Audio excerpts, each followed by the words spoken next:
It's like having a tube and a syringe, and you're pumping the mucus and the phlegm inside the holes, the alveoles of the lung, and it starts to populate it, right? Yeah. And it gets so full up, it starts to fill up your bronchial tubes, which is where your air comes in, right? Okay. Now that's when you start getting asthma, serious hay fever, terrible sneezing, inflammation of the lungs, inflammation of the liver, as a byproduct of this problem.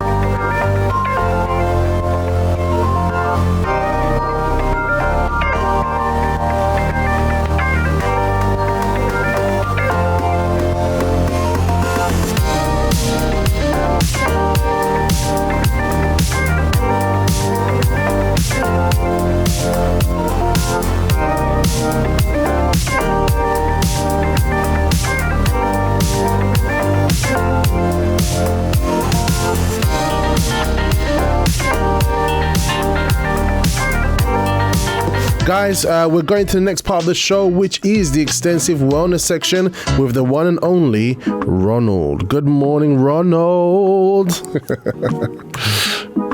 Ah, gosh, he's lovely.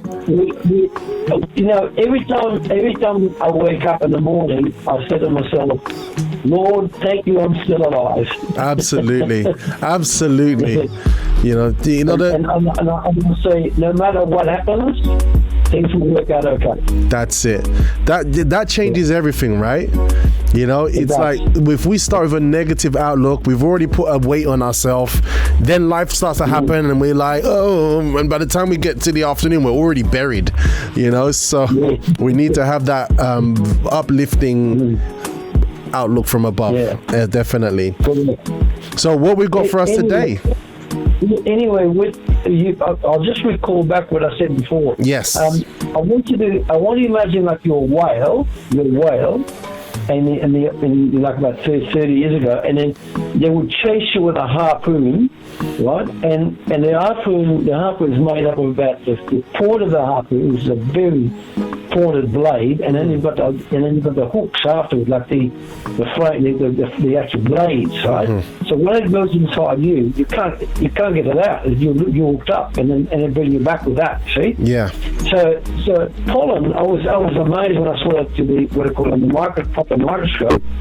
When any grain of pollen, and I've been in any country, will have that ability to penetrate into your septum, which is the part of your nose where it's most sensitive, right? Wow. And in a lot of cases, because people are lacking vitamin C, for example, or lacking some what I call prophylactic, in other words, a natural prophylactic, in other words, an antibody, right? Yeah.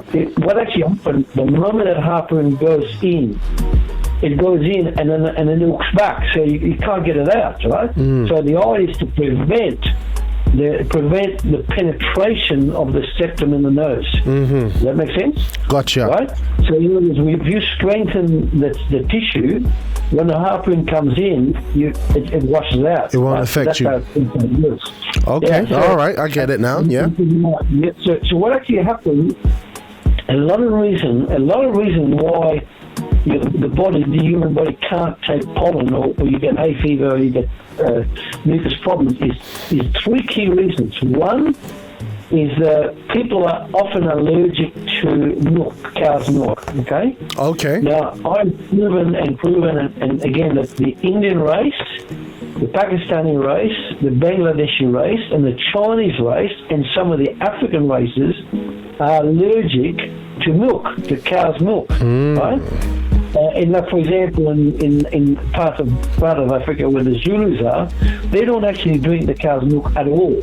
Yeah, they eat the blood of that's what they do. They eat the blood of the cow as part of their protein. Right? Oh wow! But they do not use the milk, right? So because they know they're lactose intolerant. Okay, and we're not saying for people to go start drinking cow's blood, okay, guys? No, this is an observation that Ronald has discovered. Okay, just saying. It's an observation. Now, so what actually happened is that, when I worked in Malaysia, Australia, and so on, and Singapore, I discovered, in New Zealand, there was this link between those races, right? And a lot of the blacks that were taken as slaves and went to Africa or UK for a start, they actually were bringing the genes with them, which showed that they were lactose intolerant. Yeah. So when the American farmers were working with them and giving them cow's milk, they were sick. There were these really strong guys who would become sick and they couldn't figure out it was the milk that was doing it because it was normal. And the white farmers were drinking the milk and they were okay, right? Yeah. So this milk, unfortunately, there's a lot of products today that are very rich in cow's milk, like cheddar cheese. Those very heavily processed cheeses like made from cow's milk. So the mucus builds up. Now, there's the key. If you look at your lungs are huge. Your lungs start from the top of your collarbone right to your last rib on the right side and the left side. Yeah, they're massive, isn't it? It's that big. So if you look at your collarbone, you're wearing collarbone right on top of your chest, right? Yeah. And you go all the way down to the last rib. Last rib. Oh, wow. Now that's what the rib cage is, okay? That is the size of your lungs, right? Wow. Now, so your lungs are made up of these tiny little sacs called alveoles, right? Alveoles, right? I learned that long time ago. So those alveoles, when they start getting mucus, for example, when the pollen comes in, and so the body creates mucus if it's so prone, it creates the mucus, and the mucus starts to build into the alveole and starts to fill up your lungs with this mucus. Okay. This phlegm. Okay. And wow. So it's like having a tube and a syringe, and you're pumping the mucus and the phlegm inside the holes, the alveoles of the lung, and it starts to populate it, right? Yeah. And it gets so full up, it starts to fill up your bronchial tubes, which is where your air comes in, right? Okay. Now that's when you start getting asthma, serious hay fever, terrible sneezing, inflammation of the lungs, inflammation of the liver as a byproduct of this problem, right? Okay. So that's why I recommend to people that first of all, if they're allergic to cow's milk for them or cow's cheese, don't even. I've had people say to me something like, "Well, if I can't take cow's milk, can I have cheese?" And I say, "Look, get it right. When you have cheese, a kilo of cheese, say." A kilo of cheese, you need 5 litres of milk. 5 to make that. So you're eating a lot more concentrated milk in the cheese. Okay. So consider eating ghost cheese. Ghost cheese is alkaline. Okay. Cow's cheese is acidic. Okay. So I'm gonna come back a bit. So okay. So just a few words you touched on. So you touched on mucus, yeah. So mucus is like a gunk, right? If I was to use layman's terms, it's like a gunk. Yes. And then when you ingest that into your body from things like milk, etc., right? Cheese. You can have a mucus build up in your lungs. It can affect your lungs. Yes. Okay. And literally, you can have as much as a pound. A pound or half a kilo of mucus in your lungs. That's how much you can have. Right? I'm just trying to see if I can get a picture of some lungs that could show up on the screen. That would be quite eye-opening to see how big the lungs are. Right? So there's the good thing is that hay fever season in the UK actually starts around April, May. It starts to get. I felt it. I felt it. Yeah, exactly. So and hay fever, if you're prone to hay fever, you're definitely going to attract mucus building in your lungs and your bronchial. You will. Yeah. Because that is nature's way of washing the pollen out of your nose. Okay. So when we're seeing all of that stuff coming out of us, it's just our body trying to solve the problem. Yes, because the body says, I've got this pollen, I've got this allergen that's causing my blockage in my lungs, right? So therefore I must sneeze, I must cough, I must pick out the stuff, but Yeah. it's not that easy because it's like a gunk, like an old grease that's sitting in an old motor. Oh, you wow. have to flush it out. Yeah. Yeah, you have to flush it out. Okay. So I use one of the key products I recommend, and I use myself, Petrina as well, is fenugreek. Fenugreek. Fenugreek. Right? Okay. Fenugreek. Yeah. In Indian, it's called methi. The Indian people will relate to that. Methi, Methi, right? Methi. So they have different names in different nationalities, but by and by, the actual basic name is fenugreek, right? Okay. And it's a little yellow seed. Now, the Indians are very good at using it in curries and drinks, but sometimes they don't always use it to remove mucus, so they just use it as a spice. Okay. Right? It's a very pungent spice, right? Now, one of the best things you can do is if you feel you've got mucus in your lungs and you want to get rid of it. Now, it is a very normal thing that the body will create a lot more mucus if you tend to be allergic to pollen. Okay? You'll definitely get it. And it will build up and build up. And unfortunately, it will build up right through summer. And then when winter comes, you're so full of mucus, you get colds. You get colds, you get flu. What a process. That's a vicious cycle. Yeah, it's a vicious circle. So this is why you've got to get rid of your phlegm. And that's another word. Phlegm. Phlegm. That's another word for mucus. The same thing, right? Yeah. But phlegm is probably better known. But so what happens if you insist on putting chemicals up your nose or taking chemicals in your mouth? So from the chemist, all you're doing is masking the effect of the mucus coming out. You're blocking the mucus inside the lungs. So you're not okay. Remove it, right? Now, there's the interesting bit. When you use fenugreek, what they'll teach you, the mucus will come out and will be in different colours. Listen to this carefully. Now, if the mucus starts coming out as green, right, you'll find that's a severe infection. That's an infection inside your body. Okay, so if mucus is coming out or phlegm's coming out of my mouth or nose, that's green, there's an infection. Yeah, it won't be a dark green. It'll be like a light green, but it'll be green. Okay. Right? So that means there's an infection in the body, right? Now, as you start to process yourself, the green out of it, in other words, you're killing the infection by eating the right foods. Yep. What actually happens, as it comes out, it then becomes a dark yellow. Right? So that's not an infection anymore, but it's still phlegm, right?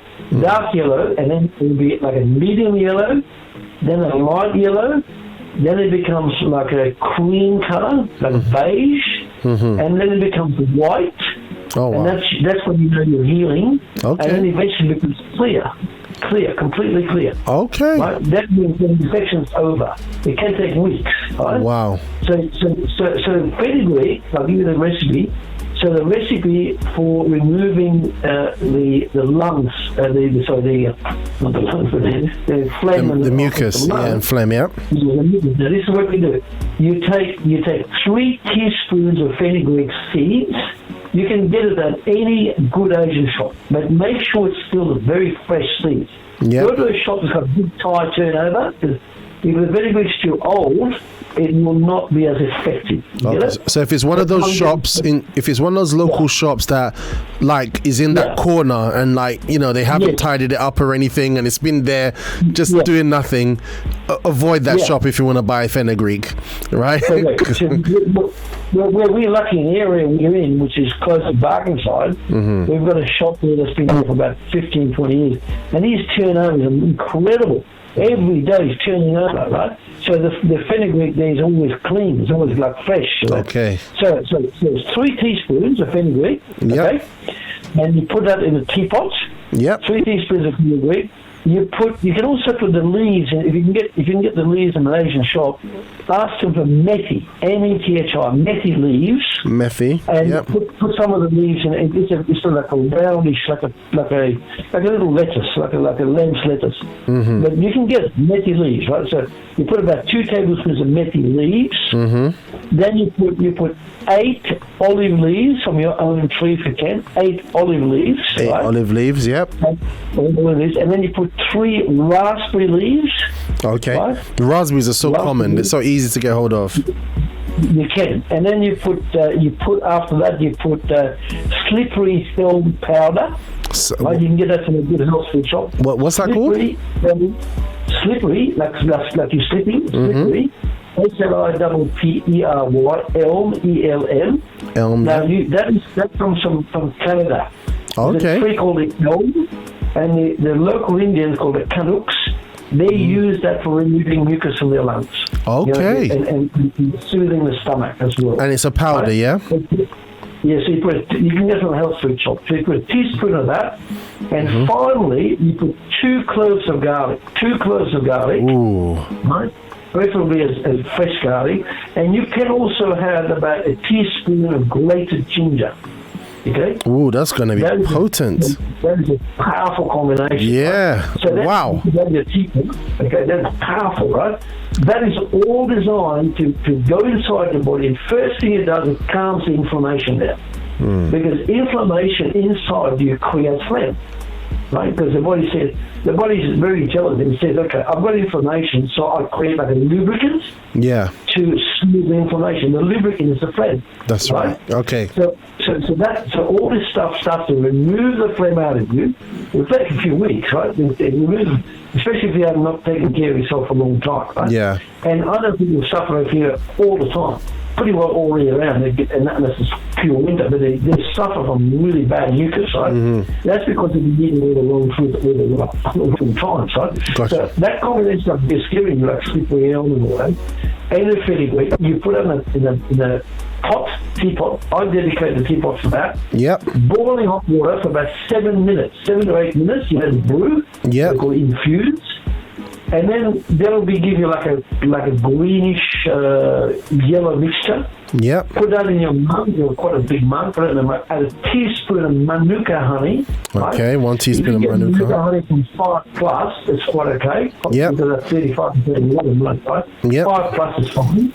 Teaspoon of that, stir it up, because honey is also great anti-phlegm. It's also anti-inflammatory. Right? Okay.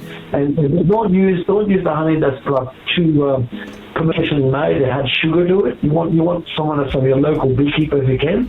Okay. And then So guys, you get that. Look for your local beekeeper if you can. Yeah. Local beekeeper. They're called apiarists. APIARIST. There's plenty around. There's quite a few good beekeepers around. Huh? So, and I prefer to buy that and support these people because they're treating the bees properly. Right? Now, a lot of the commercial stuff that's available in the supermarket is added sugar, added water, added all kinds of fructose or sucrose. Yeah, because I know time's been spent, but like you just mentioned that now, and I think this is quite an important thing to highlight to everybody, that you really need to look on the back of the ingredients of the honey. You know, because I saw one when I was actually in Brixton where it had like a honeycomb inside, and it looked like it had golden honey. But because of this thing that I learned, I looked on the back and it said honeycomb and syrup. Yes. And I was like, blasphemy! Yeah. Blasphemy! Abomination! Sorry? Yeah. I caught myself though with it. I just, without thinking, I just bought it. It's only comb and honey. That's just what I thought. That's the way only combs normally kept, right, with honey. I picked it up, I got home and I looked at the back and it said, oh, wow. Honey comb is sucrose. What abomination. No. So look out for that, guys. They get the best honey out of the honeycomb, and then put syrup in it, and then add sugar to it, and then ridiculous money making. So absolutely. Okay. So we just need to round this up, Ronald. Let's do it. Go for it, friend. Yeah. Now, if you're having severe hay fever, for example, or severe allergies, or severe type of virus, you need to drink that mixture 3 times a day. Okay. Every day. And then you need to do that until the phlegm starts to come out. You get it? Okay. And when the phlegm starts to come out, don't stop. Keep going. You got to keep going until there's no more phlegm left in your lungs. Wow. You get it? What a glorious day. And sometimes it can take a month. Sometimes it can take 3 months. Sometimes it can take 6 months. Now, if you've been sick for 30 or 40 years with phlegm, you're not going to get that out in 7 days. You need to keep at it, but the day comes when eventually the mucus is no longer that greenish, yellow, whatever, it comes out clean, like white, almost white, clear. And at that point, your lungs are in magnificent condition. Wow. So that means your lungs are clear. And I think what you're sharing with us here, as you do every single week, Ronald, is that, when it comes to our health, everybody's looking for that one miracle pill. That miracle pill that you will take and you'll be like, oh, I'm okay. But many times these things that we take in are just trying to cover over symptoms, but we're not dealing with the root of the problem, that could be happening in our bodies. So what you shared with us today is something that might take some gradual time to do, but sometimes we've taken a lot of time to put ourselves in ill health, and we want a wonder pill to solve all of those years of bad practices. So this is something that if we put into practice, it's holistic, it's natural, our body will know exactly what to do with it, and we can give ourselves a fresh new set of bagpipes in our lungs. And by the way, don't be worried if you've got a 3-year-old or above. I wouldn't give it to somebody below 3, but if you're 3 years old or above and they've got colds, they've got flu, they've got viruses, don't hesitate to give them this mixture. Do not hesitate, because even at 3 years old, if they've been being fed cow's milk pretty well early in their, like even the 1 year old started eating cow's milk and cheese rolls, they've got phlegm. At 3 years old, they've got phlegm. They've got phlegm in the stomach. They've got phlegm in the lungs, right? Yeah, I've seen that, Don't hesitate to make that mixture for them, right? Now, I'll give you a clue. If you've got a 3-year-old or below that's got phlegm or flu, you can give them slippery elm powder and a fenugreek in a tea. But don't add the other things.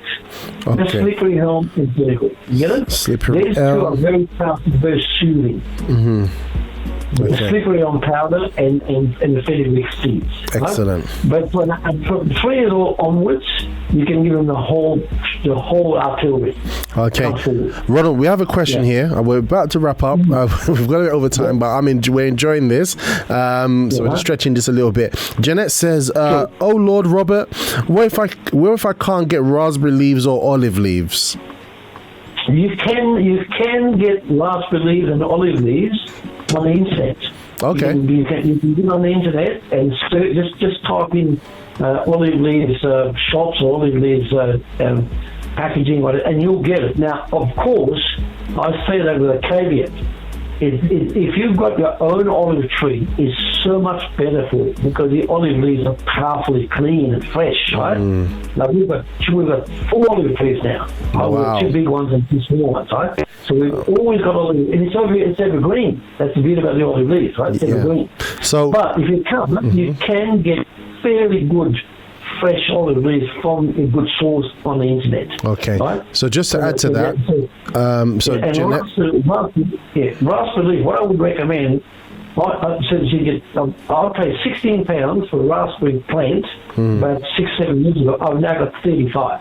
Wow. 35 leaves, right? And so I can have that for 7 or 8 months in a year, and then when they start to drop the leaves in winter, I can keep the leaves in the refrigerator frozen. Oh wow! Amazing. So this is really an investment into your natural health, isn't it? When we say olive leaves here, it's like buy an olive plant. Young, and you'll get the leaves. Raspberry leaves, raspberries grow so easily, and you can get the leaves. I've got loads of them in my garden. They just pop up all over the place, So just like let's have a frame of mind to invest in these type of things, to look after ourselves, right?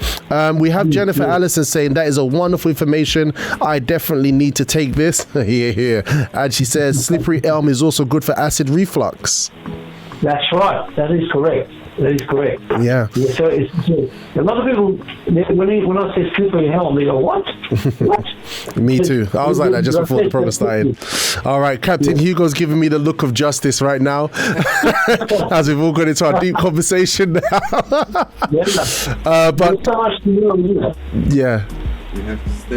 All right. Look, you guys are going to be on later on, right? I'd love to get the feedback from people who've tried this recipe. Yes. All right, guys. So that's it. That's us done for today. I think we've covered all bases. We've done our book review. We've had a lot of fun, banter, laughter, and the sun is shining from inside of our hearts. I just wish you all well. Thank you, Ronald and Petrina, for being excellent. Well, I wouldn't say guests because you're part of the furniture in this place.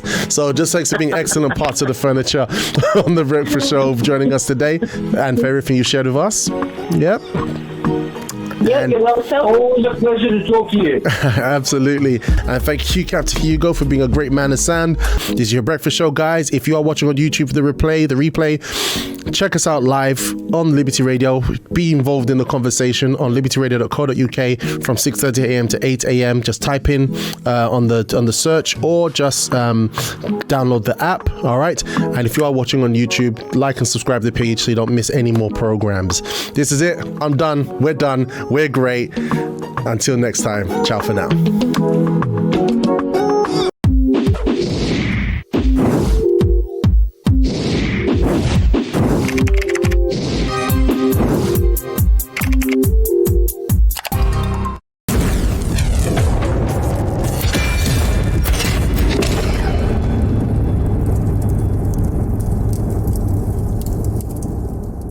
Connect online Monday to Friday with special guests for inspiration, motivation to start your morning right. Music, banter, fun and laughter. Connect when you start your mornings with The Breakfast Show. Only on libertyradio.co.uk. That's right, The Breakfast Show is back. libertyradio.co.uk from 6:30 a.m.